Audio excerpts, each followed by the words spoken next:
books now that says you or your parents, whoever paid for college or graduate school, can take as a full tax credit $2,500 off your federal taxes for each year of college or graduate school, provided, there's always a provided in Washington, provided your family income is below $200,000 a year. So,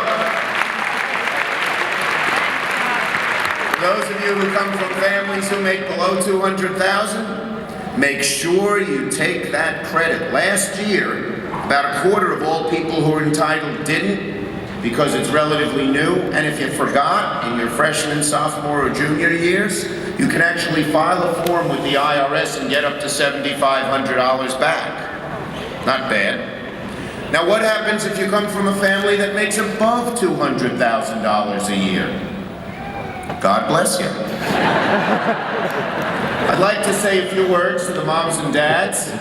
I know how you feel. It was a few short years ago, my wife Iris and I sat where you did and watched our daughter Jessica come up on stage and get her diploma. It was one of the greatest days of our lives. And if you're like us, you think back. We thought of the time we rushed Jessie to the hospital. She had 106.5 fever. She was 4 months old. We didn't think she'd make it, but praise God she did. We remembered when we put her on the kindergarten bus for the first time. And as the bus pulled away, she ran to the back of the bus, tears streaming down her little cheeks, and waved goodbye.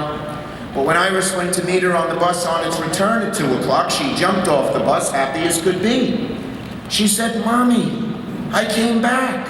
When we talked to her, we realized what she thought. She thought that was it. New family, new neighborhood, new parents.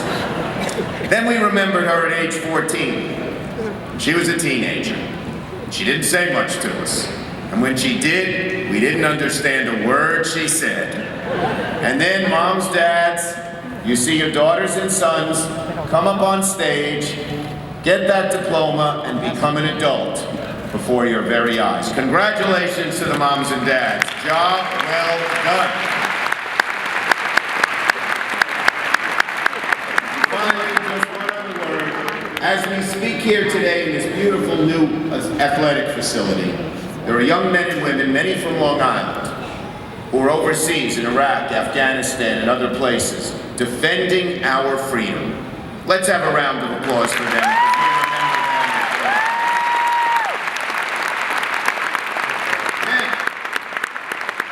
To this great class, Stony Brook 2014, you know, you're graduating with two major advantages, at least two.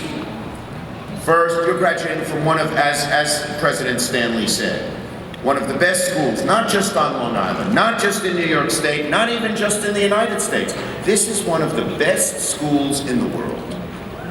And that gives you a leg up on all the others. It is. That gives you a leg up on many other people your age, two-thirds of whom don't even get a 4-year college degree. And most of those who do haven't gotten quite as good an education as you have. The second reason you have an advantage is this. You are the first generation to grow up amidst all this new technology.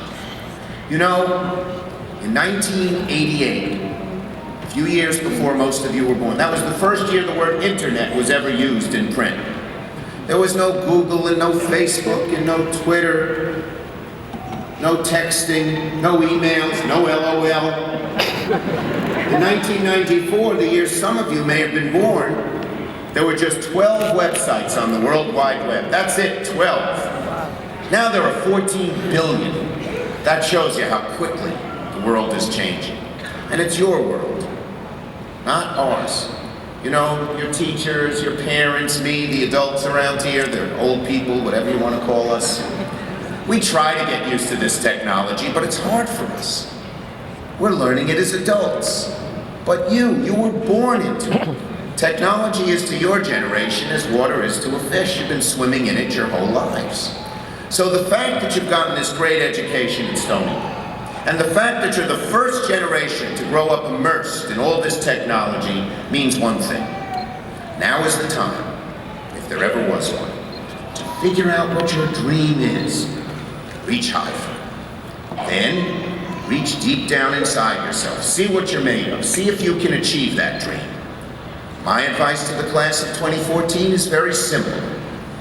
Go for it. Now, sometimes you'll make the wrong choice, but if my experience is any indication, you'll pick yourself up, dust yourself off, and move forward. But if you make the right choice, with a lot of hard work, and a little luck, some prayer, your life will be enriched forever. Now, I learned these lessons myself.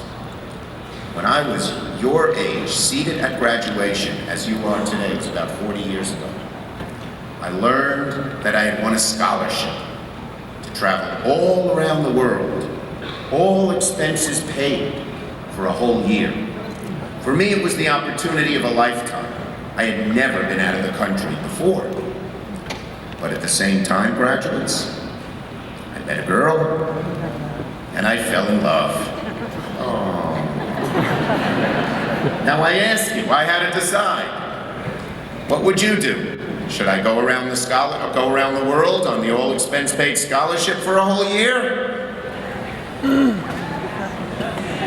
Or should I stay home with the girl? I should have listened to you. I stayed home with the girl. No, don't clap yet. The story continues. That summer, she went on a brief vacation, and I went to the airport to meet her on her return. As soon as she got off the plane, I saw by the look on her face, something was the matter. She dumped me by Labor Day. There I was. No scholarship. No trip around the world. No girl. I said to myself, what a loser you are. You're never going to make anything of yourself. Just give up. And in fact, I sat in my house for several months, moped around, felt bad for myself, but somehow, I picked myself up, dusted myself off, and moved forward. And a few years later, I found myself seated at graduation once again. This time, from law school. But on the way home from law school graduation, I told Mom and Dad that I was not going to join the fancy law firm like we had planned. I told them my dream, I love politics. My dream was to run for office.